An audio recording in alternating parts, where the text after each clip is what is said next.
Chapter 21. After this, Jesus revealed himself again to his disciples by the Sea of Tiberias. He revealed himself in this way.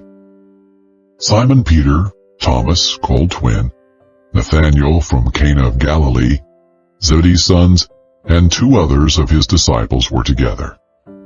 "I'm going fishing," Simon Peter said to them. "We're coming with you," they told him. They went out and got into the boat, but that night they caught nothing. When daybreak came, Jesus stood on the shore, but the disciples did not know it was Jesus. "Friends," Jesus called to them, "you don't have any fish, do you?" "No," they answered. "Cast the net on the right side of the boat," he told them, "and you'll find some." So they did, and they were unable to haul it in because of the large number of fish.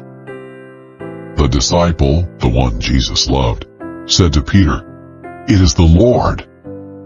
When Simon Peter heard that it was the Lord, he tied his outer clothing around him, for he had taken it off, and plunged into the sea.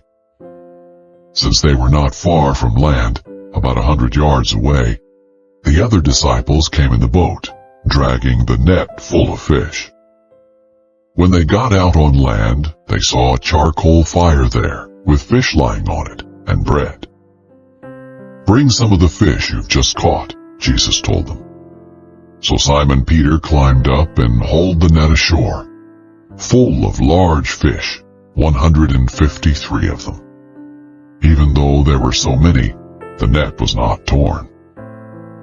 "Come and have breakfast," Jesus told them. None of the disciples dared ask him, "Who are you?" because they knew it was the Lord. Jesus came, took the bread, and gave it to them.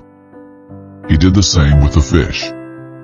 This was now the third time Jesus appeared to the disciples after he was raised from the dead. When they had eaten breakfast, Jesus asked Simon Peter, "Simon, son of John, do you love me more than these?" "Yes, Lord," he said to him, "you know that I love you." "Feed my lambs," he told him. A second time he asked him, "Simon, son of John, do you love me?" "Yes, Lord," he said to him, "you know that I love you." "Shepherd my sheep," he told him. He asked him the third time, "Simon, son of John, do you love me?" Peter was grieved that he asked him the third time, "Do you love me?" He said, "Lord, you know everything. You know that I love you." "Feed my sheep," Jesus said. "Truly I tell you, when you were younger you would tie your belt and walk wherever you wanted. But when you grow old, you will stretch out your hands and someone else will tie you and carry you where you don't want to go." He said this to indicate by what kind of death Peter would glorify God. After saying this, he told him, "Follow me."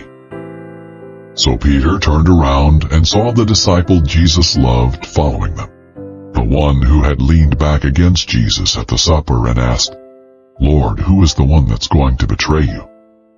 When Peter saw him, he said to Jesus, "Lord, what about him?" "If I want him to remain until I come," Jesus answered, "what is that to you? As for you, follow me."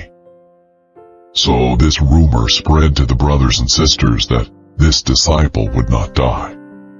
Yet Jesus did not tell him that he would not die, but, "If I want him to remain until I come, what is that to you?"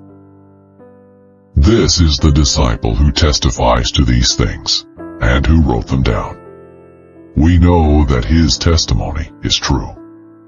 And there are also many other things that Jesus did, which, if every one of them were written down, I suppose not even the world itself could contain the books that would be written.